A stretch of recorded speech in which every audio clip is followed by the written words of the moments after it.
I'll go same way. I go boom, boom, like that. Okay. All right. How have you felt doing this experience? I mean, what has it made you learn about the world outside in East Cobb?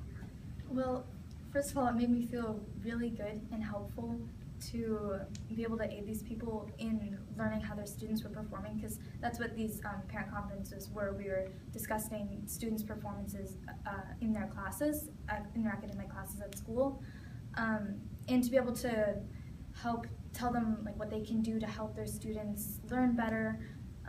It was definitely rewarding to me to be able to apply all the Spanish we've been studying for years and years, doing the ISA program, taking multiple classes in Spanish, and all the effort I put in outside of school, like watching TV in Spanish and everything. It was very rewarding.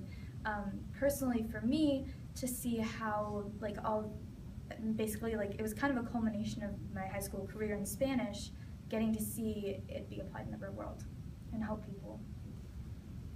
For me, it was really just a matter of being there alongside them. When I went in to translate, if the student was doing poorly, I just like the parent was feeling, I was like, it was kind of, I really just wanted the student to, be able to find the support that he or she needed, and I was just really rooting for them. And then when there was a student who was doing really well, I left the place skipping and singing. I was so proud of the student, even though I didn't really know him or her at all. And every once in a while in the class, we get a new student who has recently come over from another country. For example, a few weeks ago, we received someone who had arrived from Cuba about 4 months ago. And he came into the class and he just immediately brightened the room. He was vibrant and joking and smiling, unlike any of the students we had had before.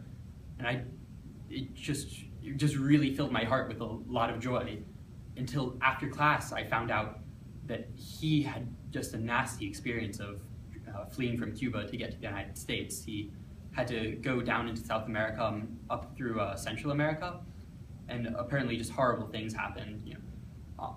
Oftentimes on the brink of starvation, guns to his head, especially going through Mexico, because there's a lot of prejudice against Cubans who have